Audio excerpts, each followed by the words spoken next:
ঢাকার রাস্তা থেকে পুরনো বাস সরিয়ে নতুন বাস আনা হবে, জানিয়েছেন পরিবেশ, বন ও জলবায়ু পরিবর্তন বিষয়ক উপদেষ্টা সৈয়দা রিজওয়ানা হাসান।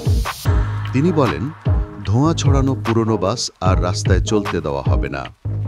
বিআরটিএর সঙ্গে মিলে অভিযান চালিয়ে এসব পুরনো বাস তোলা হবে আর একই সঙ্গে নতুন বাস নামানো হবে।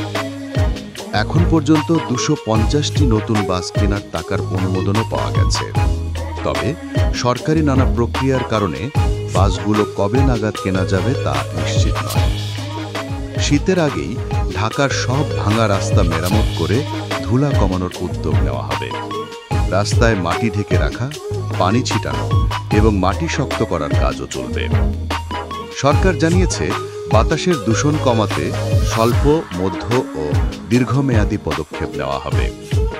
এর আগে বারবার চেষ্টা করা হলেও পুরনো বাস আর ফিটনেসবিহীন গাড়ি পুরোপুরি তোলা যায়নি। দেশে এখনও প্রায় 4.5 লাখ ফিটনেসবিহীন গাড়ি আছে, যা দুর্ঘটনার অন্যতম বড় কারণ বলে বিশেষজ্ঞরা মনে করেন।